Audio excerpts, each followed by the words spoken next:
I like this one. This one's called Godfather of Poetry. It's probably a Richard Del Conner thing.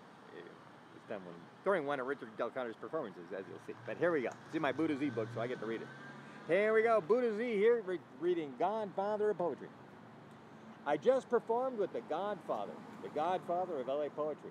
He publishes books, collection of poets. Today he was the featured poet in NoHo City. I made him laugh before the event. We viewed each other's books and reached an agreement.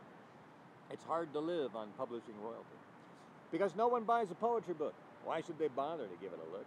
Most of today's poetry doesn't rhyme. There's no punctuation or capitalization, much of the time. If a poet is going to ignore a proper way to rhyme and write, why should a reader pay for such a disorganized sight? I read him a poem, Romantic Chaos. He grumbled that all love is a loss. I read him a poem, The Meaning of Life Next. I was surprised his impression was perplexed. I told my friend that Godfather was not amused. My friend said, didn't you hear the name of his book?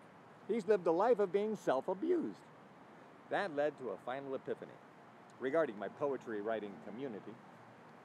Most of these quitters, whiny bitches, and sissified men are here to share with us what their friends don't want to hear again.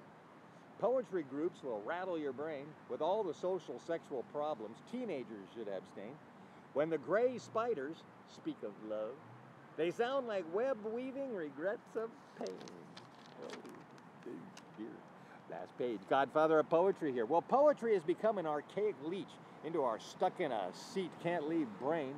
Then they inject us with misery that we don't want to find. Psychiatrists, like ambulance chasers, should discover their poetic clients there. Do we make them stronger by covering our faces and politely pretending that we care? Now I confess my poetry contains many unresolved issues from my unsolved brains. As I endure, resist, learn, and comply, my problems are expressed resolving my why. But back to the poet Godfather of LA. Why would I want for poetry to pay? Perhaps he can enlighten and illuminate by sharing with us the path of his soul. But why do I want to follow a self-destructive asshole?